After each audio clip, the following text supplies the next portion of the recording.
साथियों नमस्कार। एक बार पुनः स्वागत है आपका ज्ञान गंगा आयुर्वेद क्लासेस में। आज लोग पढ़ रहे हैं रसशास्त्र और भेषज कल्पना के अंतर्गत जो है जो गुड़ पाक है, जो अवलेह पाक की तरह एक कल्पना है गुड़ पाक। उसके एक एग्जाम्पल पढ़ रहे हैं गुड़ पिपली।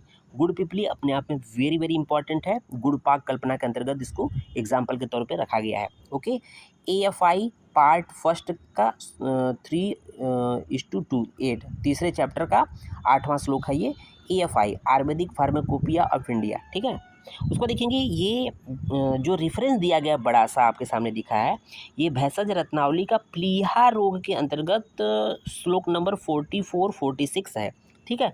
प्लीहा रोग रोगाधिकार में गुड़ पिपली का प्रयोग यहाँ पर उन्होंने भेषज रत्नावली में बताया है। तो उन्होंने कौन कौन से घटक द्रव्य बताए हैं एक बार पढ़ लेते हैं मोटा मोटा। विडंग, त्रौषड, कुष्ठम, हिंगू, लवण पंचकम, देखेंगे पांचों लवण है। त्रिक्षारम, क्षार 3 प्रकार बताया गया। फेनकम वहनी श्रेयसी च उपकुंचिका, ताल पुष्पोद्भवम, नाड्य कुष्पांडकस्य च, अपामार्गस्य चिंचाया चूड़ानी चिक्कड़ानी, सर्वचूड़ समदेय चूड़मत्रम कड़ोद्भव, एतस्त्याद द्विगुण चूड़ोत्पुराण दुगुण गुण। तो यहाँ पर पहले घटक द्रव्य देख लेते हैं, उसके बाद बताएंगे कैसे इसको याद करना है। तो टोटल यहाँ पर घटक द्रव्य की बात करते हैं। टोटल घटक द्रव्य 24 होता है, ठीक है।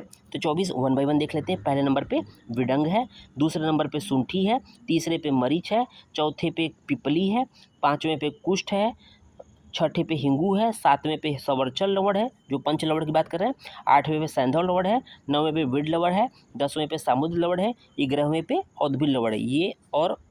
ये टोटल 5 लवण हो गए। फिर क्षार की बात करते हैं। स्वर्जिका क्षार है, यव क्षार है, टंकड़ है, समुद्र फेन है, चित्रक है, गज पिपली है, उपकुंचिका है, ताल पुष्पोद्भव क्षार है, कुष्पांड क्षार ये भी क्षार है, अपामार्ग क्षार है और चिंचा क्षार है। और साथ ही साथ 2 मुख्य जो द्रव्य होते हैं, ये जो 22 तक द्रव्य हैं कंटेंट है वो एक एक भाग होते हैं। बाकी 23वां 23वां जो पिपली होती है मेनली, जिसको गुड़ पिपली है, तो गुड़ और पिपली जो है 22 भाग है और गुड़ मतलब पुराण गुड़ जो है 44 भाग होता है। ओके, तो बात आती है कि इसको याद कैसे करें। तो ज़रूरी है क्या 24 कंटेंट याद रखें? जी नहीं, आपको ज़रूरी नहीं है कि 24 कंटेंट याद रखें, आपको ज़रूरी है कि मुख्य कंटेंट याद कर लीजिए। तो मुख्य कंटेंट में पुराण गुड़ है जो कि 44 भाग होता है, पिपली जो होती है 22 भाग होती है। ये तो मुख्य कंटेंट हो गया, पुराण गुड़ प्लस पिपली कह सकते हैं। ओके, अब आता है कि और कंटेंट को कैसे याद करें। तो हम लोगों ने एक ट्रिक बनाया है कंटेंट को याद करने के लिए गुड़ पिपली का। तो देखेंगे यहाँ पर मुख्य रूप से त्रयुषण बोला गया है। त्रयुषण मतलब शुंठी मरीच पिपली। त्रयुषण 3 चीज़ें हैं, शुंठी मरीच पिपली। तो यहाँ दिखा है टर्म त्रयुषणम, शुंठी मरीच पिपली याद रहेगा आपको। पंचलवण याद रहेगा कि संधव लवण, सवर्चल लवण, विड लवण, सामुद्र लवण और यहाँ पर एक औद्भिद लवण, ये 5 लवण हो गए। ओके, फिर 7 प्रकार की क्षार का वर्णन आया है। तो क्षार देखेंगे यहाँ पर हम लोग स्वर्जिका क्षार, यव क्षार, टंकड़ क्षार। उसके बाद देखेंगे ताल पुष्पोदव क्षार, कुष्पांड क्षार, अपामार्ग क्षार, चिंचा क्षार। ये टोटल 7 प्रकार के क्षार है। प्लस जो मुख्य कंटेंट हम लोगों ने बताया था, पिपली 22 भाग, गुड़ जो होती है 44 भाग होता है। तो ये आप टोटल देखेंगे तो 3 + 5 8, 8 + 7 15, 15 × 2 17, 17 कंटेंट तो आपको याद हो गया। तो 17 कंटेंट अगर आप लिख लेंगे तो उससे अच्छा कुछ हो ही नहीं सकता है।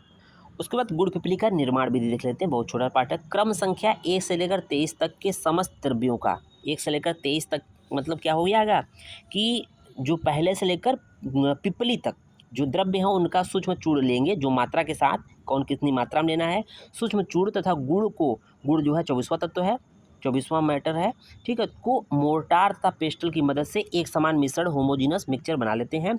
यही गुड़ पिपली है, ठीक है। मात्रा कितनी है गुड़ पिपली की? 6 से 12 ग्राम होती है।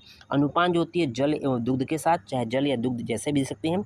उपयोग क्या है पिपली का? तो हम लोगों ने देखा था प्लीहा रोग में, भेषज रत्नावली ने बताया था, ठीक है। बट यहाँ पर देखेंगे प्लीहा रोग, गुल्म, कास, जीर्ण ज्वर, शोथ, यकृत बच्चों के लिए हितकर होती है। तो इस तरह से हम लोगों ने गुड़ पिपली का प्रयोग देखा। धन्यवाद।